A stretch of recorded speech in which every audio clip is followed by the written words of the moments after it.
Hello everyone and welcome to December safety meeting.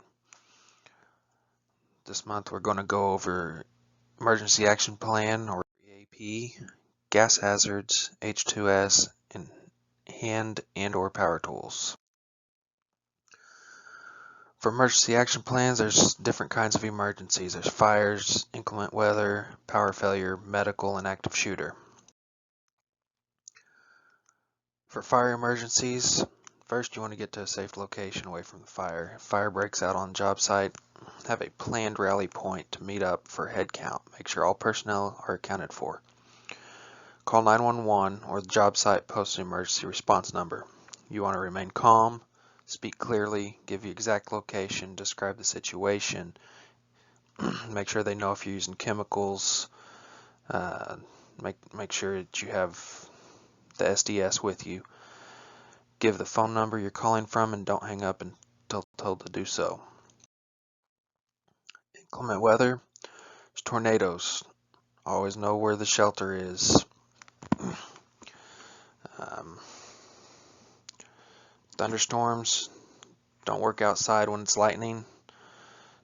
Don't work on live electrical equipment in wet conditions. Flooding, do not work in flooded areas. Do not drive into water on the road. Go around it. Doesn't matter if you have to go a mile out of the way. Don't drive through a flooded road. Snow and ice, avoid walking on ice. Do not slip and hurt yourself. Do not drive company vehicles on icy roads. Just don't attempt it.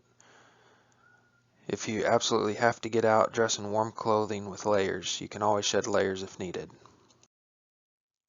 Power failure. Weather can cause power failure. Do not work without a flashlight if you are on the job where power is out. Make sure you have adequate lighting for all tasks that you're doing. Medical emergencies. If a medical emergency occurs, call 911 or the posted medical response number. If trained, perform CPR until EMTs arrive. Do not stop until help arrives. Only perform first aid CPR if you are trained to do so, and do not exceed your training limits. If you are not trained in first aid, CPR, AED, do not perform those tasks. Active shooter. Escape is your first option. Otherwise, get to a safe location and hide or lock down. Close and lock doors, turn off lights. Do not open the door or answer verbally. Even if someone's knocking, they say it's someone you might know. Just don't answer the door. You don't know if they could be trying to trick you. Call 911. Only engage if there's absolutely no other option. This is the very last resort. Gas hazards.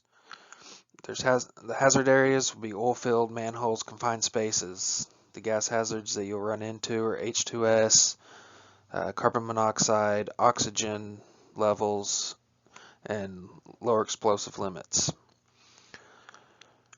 PPE you'll need: gas monitors, respirators. You know that we don't use respirators here at PATCO, and self-contained breathing apparatus. H2S, hydrogen sulfide, toxic, colorless, odor of rotten eggs at low concentrations. Over time, at low concentration, ability to smell diminishes.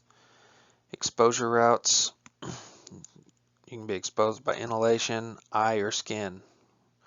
These cause respiratory distress, eye irritation, damage to nerve centers of the brain. Protection for this is gas monitors, emergency procedures, and self-contained breathing apparatus with a full face mask. If you have any type of odor of rotten eggs, just get off the job site. If you're at a job site where you're requiring gas monitors, those gas monitors will go off, and you can go upwind as soon as possible.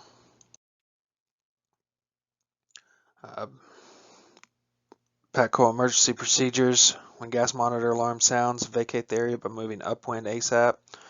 Alert others in the area and emergency personnel. Hand and/or power tools.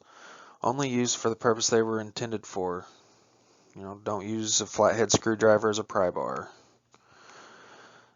Keep clean, and when needed, oil them. Damaged tools shall not be used. Safeguards should be kept in proper place when tools are in use, if applicable. Use proper PPE when using tools.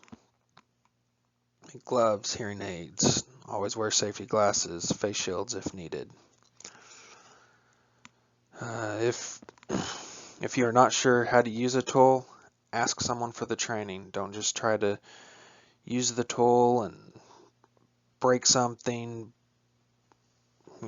break what you're working on, break the tool, possibly hurt yourself. Ask for the training if you don't know how to use it. If you have any questions over the safety meeting, you can email me or you can call me here at the office. I hope you all have a Merry Christmas and a Happy New Year.